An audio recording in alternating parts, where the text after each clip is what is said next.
waktu saya pertama kali datang melihat banyak sekali piala Bu di luar situ yang terpapang rapi. Iya, betul. Itu kejuaraan apa aja yang bisa mendapatkan sebanyak itu piala?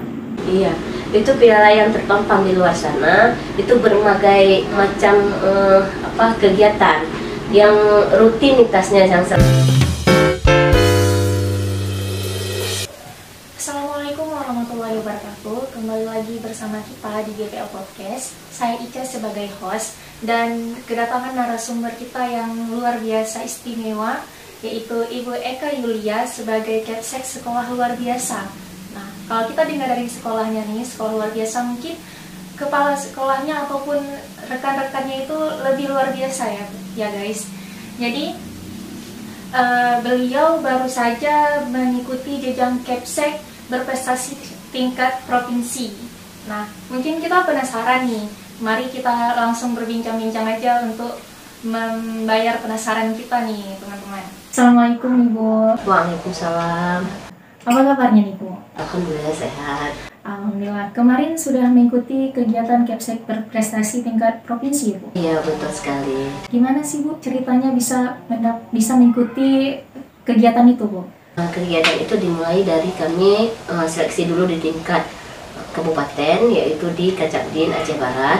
Setelah ada seleksi kami di sini, seluruh ada guru kepala SMA, SMK, juga SLB, baru kami setelah dimenangkan di sini, sudah mendapatkan hasil menangnya di sini, baru kami akan bertempur lagi ke jenjang ke provinsinya.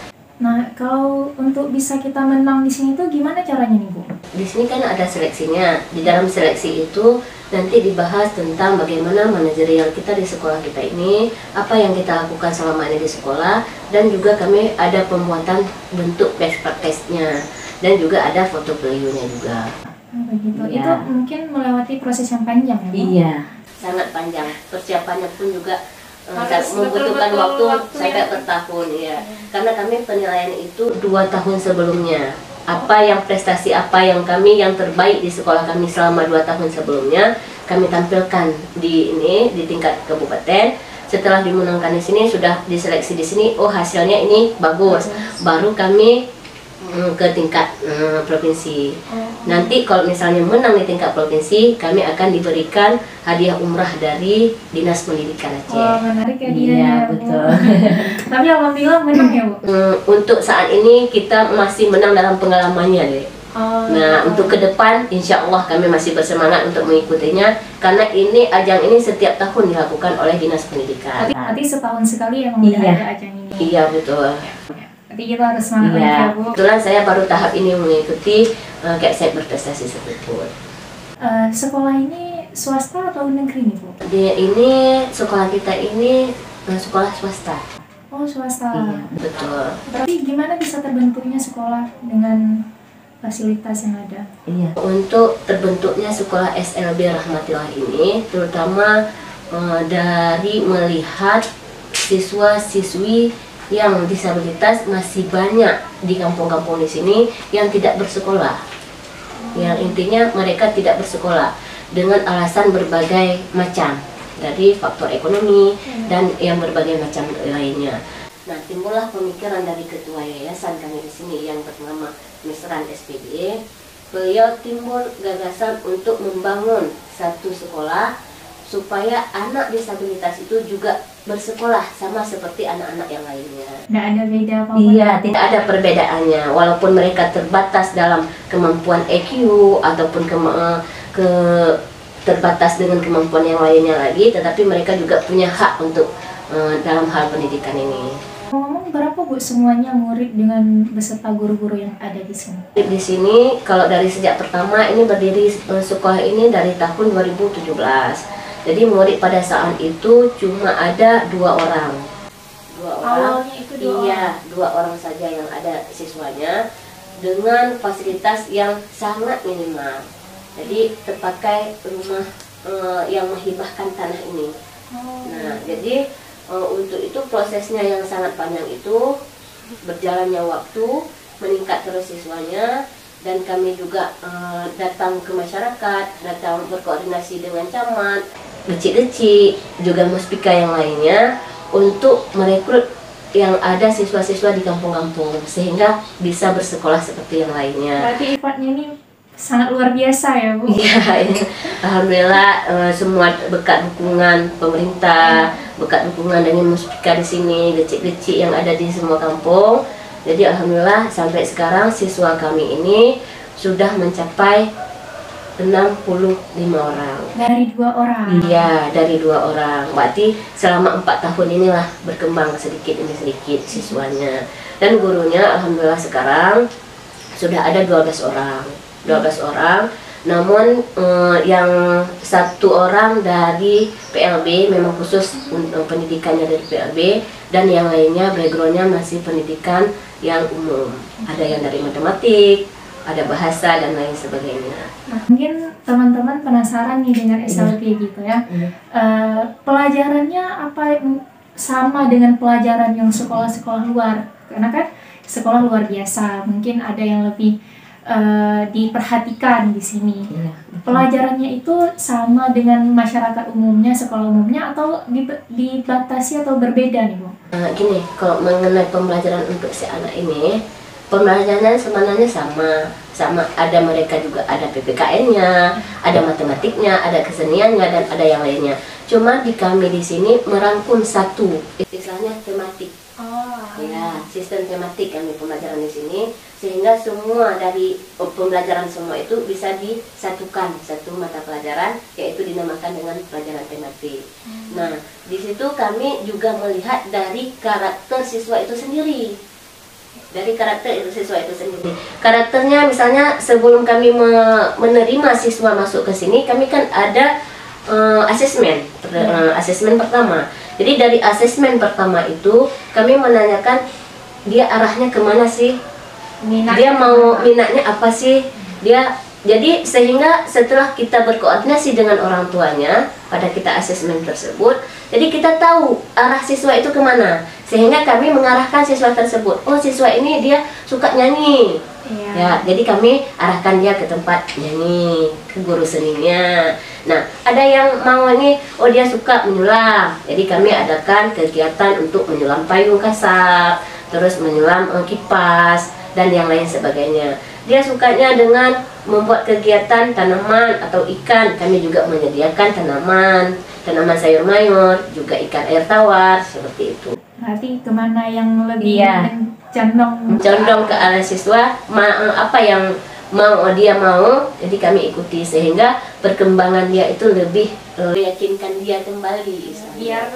membuat percaya diri kembali. Iya, betul. Mungkin kalau untuk kurikulumnya memakai kurikulum apa Bu? Kalau sekarang kita di tahun 2022 ini kita sudah memakai kurikulum Merdeka Belajar. Sama seperti sekolah pada umumnya. Pada umumnya masih menggunakan kurikulum K13. Ini kalau sudah memang sekolah kita sudah menjadi sekolah penggerak, maka diwajibkan untuk memakai kurikulum Merdeka Belajar. Berarti satu langkah lebih naik. Iya, betul. Plus minus dari sekolah ini tuh apa Bu? Kalau yang plusnya dulu ya. Ya, plusnya dulu. Kalau plusnya di sini, kami di sini kalau di dalam gurunya, di dalam lingkup gurunya dulu, kalau dalam lingkup gurunya itu kekompakan yang luar biasa. Guru-guru di sini kami ciptakan dari pertama, kami rangkul dengan bersama, kami kesepakatan bersama bahwa kita harus bersatu. Kita ini seperti sapu lidi, jangan terpisahkan, karena kalau terpisahkan nanti tidak akan berhasil dalam sesuatu program. Maka kita harus bersatu, tekad kita bersatu dulu. Karena dengan kekompakan kita itu, semua program yang kita yang sudah kita programkan berjalan dengan sesuai dengan harapan kita. Dengan rencana yang telah disusun. Betul.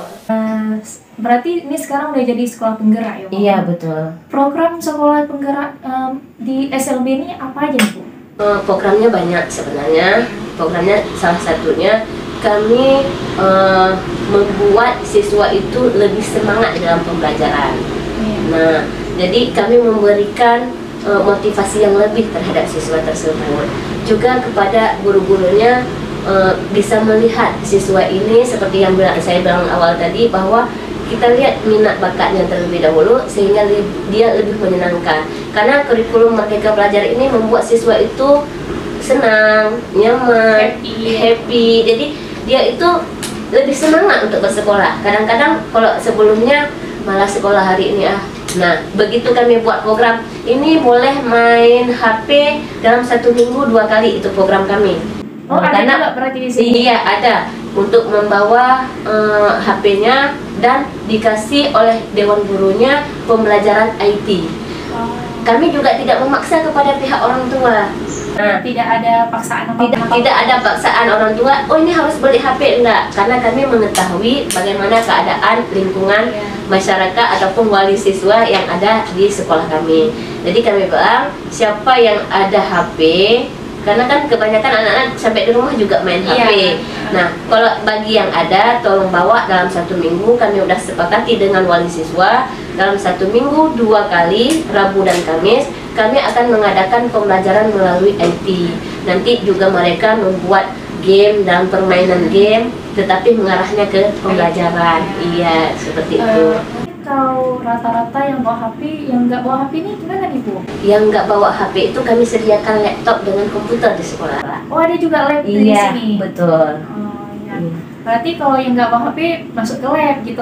Tetap mereka pembelajarannya dengan IT dengan menggunakan fasilitas yang ada di sekolah. Berarti setara semua nih? Nggak ada perbedaan si miskin dengan si kaya. Tetap mereka menggunakan IT, tetapi dengan alat yang berbeda. Iya, yang penting IT-nya didapat nih Bu. Betul. Ngomong-ngomong nih Bu, kenal dengan GPL udah berapa lama nih Bu? Kok bisa kenal dengan GPL gitu? GPL ini memang luar biasa ya, Dek ya. Ini kami kenal dengan GPL itu dari semenjak tahun 2019. Pada awal ceritanya kami kan juga mau membangkitkan, karena kami ini sekolah baru 2017. Jadi kami kan perlu relasi-relasi yang lainnya untuk membangun ininya. Pas kebetulan adik-adik GPL mendatangi kami ke sini dan membuat program-program yang unik, yang begitu wow bagi kami, yang mungkin bisa terinspirasi kepada siswa juga, kepada guru juga. Kami masuk di kepala kami, masuk di ini. Setelah berembuk dengan Dewan Guru semua, ini mungkin program yang terbaik yang kita harus jalankan, yang kita cocok di sekolah kita juga kita terapkan. Nah, itu sejak dari 2019 itu kami sudah mulai sudah mulai bekerja sama dengan pihak GPL itu sendiri. Udah lumayan 4 tahun ya Bu? Sudah begitu lama. Iya, betul. Ada nggak manfaat yang selama ini didapatkan setelah bekerja sama dengan GPL? Sangat banyak manfaatnya. Yang pertama manfaatnya, kami bisa menjaga lingkungan kami sendiri. Karena dari label GPL itu sendiri, Gerakan Peduli Lingkungan. Jadi kan hebat kan, maksudnya semua di lingkungan daerah kami bisa mereka juga berpartisipasi dengan kami. Oh ini begini, ada ide-ide yang terbaru disampaikan kepada sekolah kami sehingga kami kembangkan. Nah begitu. Dan ada ide-ide sebelumnya kami nggak dapat ide bahwa bahan-bahan bekas itu bisa digunakan supaya dia bisa menjadi manfaat yang luar biasa. Setelah datangnya adik-adik dari GPL, kami sudah bisa berimajinasi sendiri bahwa oh betul bahwa program-program ini yang bahan bekas seperti membuat ekobrik kemarin yang diajarkan pertama sekali itu sangat bermanfaat. Barang yang sudah terbuang-buang begitu saja, begitu kita oleh sedikit ada nilai ya, udah nilai tersendiri ya. Nah itu yang kami suka dari GPL, sehingga tetap mengayomi kami, tetap terus mengajarkan kepada anak-anak didik kami, walaupun anak didik kami yang keterbatasan tersebut, tapi anak-anak didik kami mampu membuat seperti memasukkan itu ekobrik kan sebenarnya mudah sekali.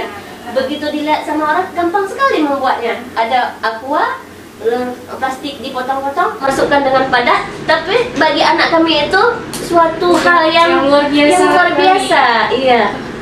perlu proses yang lama dalam pembuatan itu, sehingga mereka senang dalam pembuatan itu. Oh ini ya, buat ini ya, colok ini. Tapi kalau anak-anak yang biasa ataupun reguler kan gampang sekali dilihatnya. Oh pada botol, colok terus, gampang. Tapi bagi anak kami itu sangat luar biasa pembelajaran seperti itu.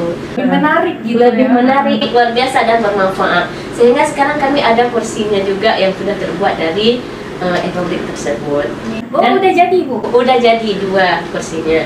Dan ada juga ini bahan-bahan bekas yang lainnya, itu juga dari ide-ide dari adik-adik dari GPL. Ada yang dari kertas plastik, ada yang dari sanko, ada yang dari aqua, juga ada dari cangkang telur, sehingga bisa bermanfaat semua. Dan ini juga dari ini yang sarung apel. Iya, bisa dimanfaatkan sehingga menjadi indah. Biasanya terbuang begitu saja, tidak termanfaatkan, sehingga sudah ada nilai, dan begitu dilihat sama orang sudah wow gitu kan. Nah itu yang sangat bermanfaat bagi anak-anak kami di sini dari GPL. Berarti ini yang sudah didaur ulang setelah ketemu GPL? Iya betul. Berarti lebih kreatif lagi setelah ketemu GPL? Iya, setelah ketemu GPL itu kami udah muncul terus kreatif tersendiri. Banyak terus ide-idenya, sampai guru-guru di sini sudah berpikir semua bahan-bahan bekas yang ada di rumah seperti linsum yang selalu pemakaian dalam sehari-hari sudah terkumpulkan. Berarti lebih untuk bisa membuat kreativitas yang ada. Yang lainnya, bahkan mereka juga membuat media pembelajaran dari bahan-bahan bekas. Dari bahan bekas sendiri? Iya, betul. Itu gimana Bu? Kok bisa dari bahan bekas bisa menjadi media pembelajaran? Gini, misalnya mereka membuat nanas seperti ini. Di atas nanas itu nanti ditempel angka 1. Oh, iya, jadi kan medianya yang lebih berwarna. Iya, lebih berwarna. Terus ada ini medianya di dalam hiasan dinding, tetapi tertera media pembelajaran. Sehingga anak-anak begitu ini buah apa? Kan anak-anak luar biasa seperti itu. Ini buah apa? Ini buah apel. Ini apa warnanya? Seperti ini. Apa warnanya? Ini warna kuning. Udah dapat tematiknya, pembelajaran tematiknya. Nah, di warna itu angka berapa tertera? Angka 1.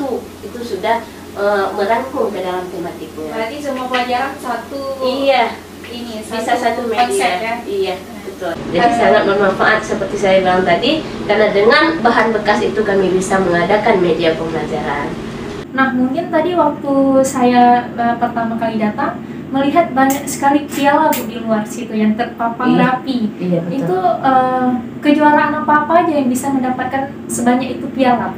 Iya, itu piala yang terpampang di luar sana itu berbagai macam kegiatan yang rutinitasnya yang selama ini kami sejak berdiri sekolah sampai dengan sekarang, itu rutinitasnya pembuatan kegiatan AIWA Hari Disabilitas yang diadakan oleh Universitas UTU. Itu di UTU kami setiap tahun melombakan itu antar Barat Selatan. Bagi semua Barat Selatan? Iya, SLB, se-SLB Barat Selatan. Jadi diundang sama UTU untuk tampilan ke sana. Itu berbagai macam, ada dari menyanyi, lomba daur ulang. Ini juga kami sudah pernah melombakan, menampilkan kita mendapatkan juara umum pada saat itu. Pada saat itu pas kami bawa ini bahan-bahan bekas dari daur ulang ini, kami mendapatkan juara umum pada saat itu. Nah, ada juga dari puisi, ada yang lainnya, ada juga termasuk dengan cuci tangan, bagaimana cara mencuci tangan dengan baik pada saat itu dilombakan.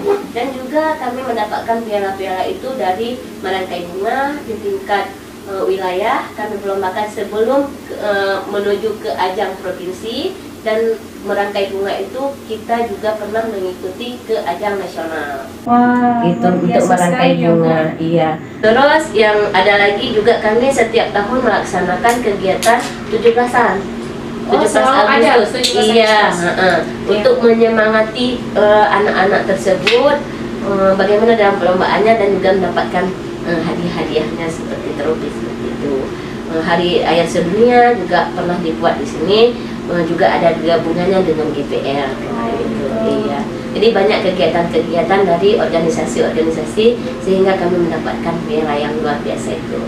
Nah, teman-teman, bahkan anak luar biasa pun mampu mengikuti semua perlombaan yang ada, yang sudah dibuat oleh di luar sana, mereka mampu. Masa kita yang normal ini, yang alhamdulillah sejak dari lahir kita masih malas-malasan nih gitu. Bahkan mereka yang di luar sana yang kekurangan dari kita, mereka bisa semua di atas kita, mereka mampu begitu. Apa kendala selama ibu menjabat sebagai Kepsek di sekolah ini? Kalau berbincang mengenai kendala sangat banyak sebenarnya. Cuma diantaranya yang terutama karena sekolah kami ini sekolah baru terbentuk, belum bertahun-tahun lamanya, orang bahkan berpuluh tahun udah berdiri sekolah. Masih merangkak. Iya, kami masih seumur jagung. Iya. Nah, di situ kami perlu banyak pembenahan, baik itu mengenai administrasi, mengenai relasi yang lainnya, terus mengenai banyak hal yang harus dibenahi, baik itu mengenai mutu gurunya, bagaimana peningkatan untuk bisa meningkat lagi prestasi anaknya. Jadi kami harus memikirkan dari awal, ya dari awal, sehingga itu masih perlu banyak kali pembelajaran dari luar sana. Jadi banyak yang harus dipikirkan. Banyak sekali masih ya, ini itu masih yang terkendala. Dan kemampuan kita pun mungkin belum seperti orang yang sudah berpengalaman begitu banyak. Nah, kita baru-baru ini kan harus banyak mencari pengalamannya dulu, ilmu-ilmu yang lebih dari orang lain dulu kita kumpulkan di luar sana, maka kita kembangkan di sekolah kita. Berarti biar lebih setara dengan sekolah-sekolah Iya, iya. Harapan ke depan tentang sekolah dan juga mungkin anak-anak yang ada di sini gimana? Harapan untuk sekolah, harapan saya nih tetap menjalin kerjasama dengan pihak pemerintah, pihak dengan organisasi yang lainnya, bangun kolaborasi dengan sekolah-sekolah yang lainnya, supaya sekolah kami ini seperti yang saya bilang tadi, bahwa lebih berkembang daripada sebelumnya. Kami tidak mau semakin hari semakin menurun, tapi maunya kami semakin hari semakin meningkat. Biar masyarakat pun mungkin enggak pandang sebelah mata tentang Iya, kita, betul. ya Bu? Itu harapan yang terutama sekali. Baik itu di segi Muspika, Pemda, ataupun dinas pendidikan yang lainnya, bahkan dari orang tua itu sendiri tidak menganggap bahwa anak disabilitas ini tidak mempunyai kemampuan, tidak berhak sekolah, tidak begini, tidak begitu, tidak menganggap anak itu di taraf yang rendah. Tapi mereka itu juga sama. Setiap mereka sama-sama diciptakan oleh Allah, sehingga mereka juga mempunyai hak yang sama. Baik dia hak sama di dalam memperhatikan dalam kesehatannya, dalam pendidikannya, bahkan yang lainnya. Itu yang kami inginkan. Jadi jangan semata-mata ini anak disabilitas dipinggirkan. Iya, padahal mereka lebih unggul ya Bu dibandingkan kita. Kalau kita tahu bakat minatnya dia tersebut, dia lebih mampu. Dia tahu. Kadang-kadang orang yang reguler aja nggak mampu untuk menghafal satu lagu, yang lirik lagu itu sekitar 3 hari atau 4 hari. Anak autis kami bisa. Bisa ya Bu? Bisa. Kita kasih dengar dia 1-2 hari atau 4 hari untuk mendengarkan satu lagu, dia udah bisa hafal semua, liriknya pas, semuanya pas, bahkan cangkok musiknya juga pas. Semuanya pas. Iya, betul. Iya. Mungkin tadi harapan untuk sekolah di sini. Harapan setelah bertemu GPL sendiri gimana Bu? Ketemu GPL, kami berharap adik-adik dari GPL ini terus mau menjalin kerjasama kami dengan kami itu, dan memberikan motivasi yang lebih lagi daripada ini. Tidak mesti di bahan bekas saja. Seperti kemarin kami sudah bekerja sama pelepasan penyu, terus penanaman mangrove. Gimana tuh Bu? Penyu di Panga, pelepasan penyu, kami bawa anak-anak kami ke sana.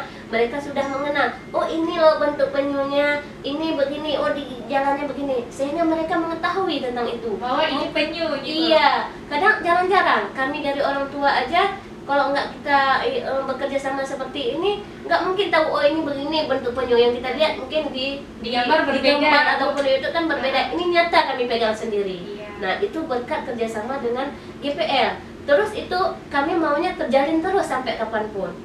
Kapanpun untuk ke depan tetap terjalin seperti itu terus, tetap sering berkoordinasi dan sering berkolaborasi kita antara keduanya, sehingga sekolah juga bermanfaat, anak-anak juga lebih mengenal lingkungan. Dan banyak hal yang didapatkannya. Mereka juga senang berpergian. Nah, begitu berpergian, healing ya kalau healing sekarang.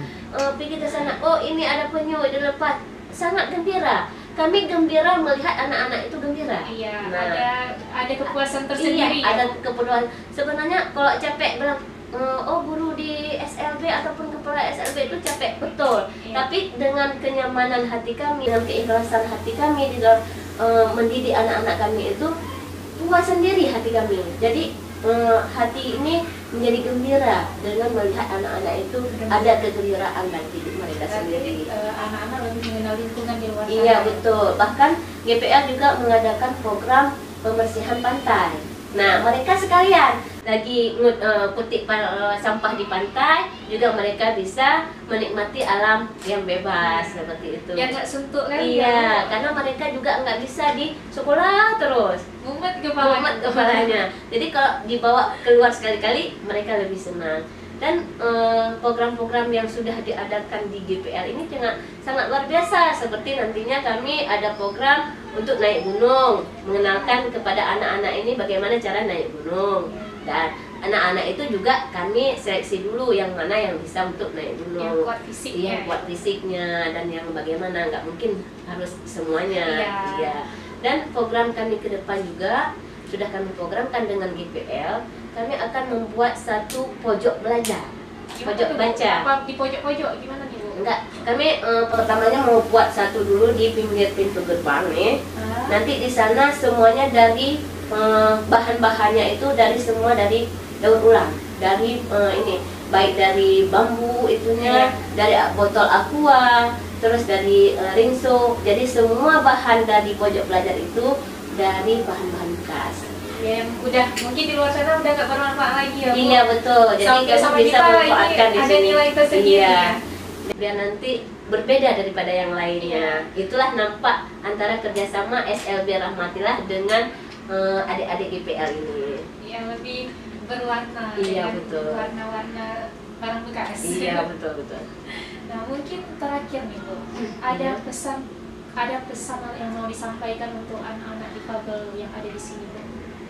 Ya, untuk anak-anak difabel untuk lebih semangat lagi dalam pembelajarannya, bisa mereka senang dalam belajarnya, juga mereka mempunyai percaya diri untuk kedepannya dengan ada tampilan-tampilan keluar sana, ada kegiatan yang membuat mereka itu saya sama seperti yang lainnya. Jadi nggak ada kita downkan, nggak ada rasa minder. Kalau selama ini mereka mungkin minder, nggak mau keluar, nggak ini. Tapi sekarang kami bawa kemana-mana mereka supaya mereka timbul. Oh gini loh dunia luarnya, seperti itu.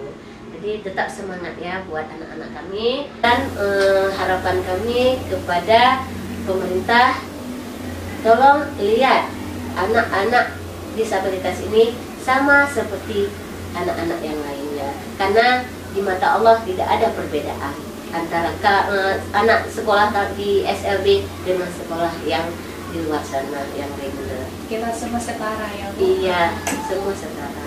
Nggak terasa ya teman-teman, sudah banyak panjang lebar kita berbicara tentang anak-anak difabel. Mungkin yang banyak pesannya terhadap kita yang bisa kita ambil, bahwa kita setara, nggak ada perbandingan sama apapun, karena kita ini sama-sama makhluk Tuhan yang diciptakan gitu. Terima kasih Ibu sudah mau berbincang-bincang dengan kami terkait anak difabel Bu. Mudah-mudahan semakin banyak yang peduli terhadap anak-anak difabel yang di luar sana ya Bu ya, nggak ada perbandingan apapun. Sekian bincang-bincang kami, semoga bermanfaat di luar sana. Assalamualaikum warahmatullahi wabarakatuh. Waalaikumsalam warahmatullahi wabarakatuh.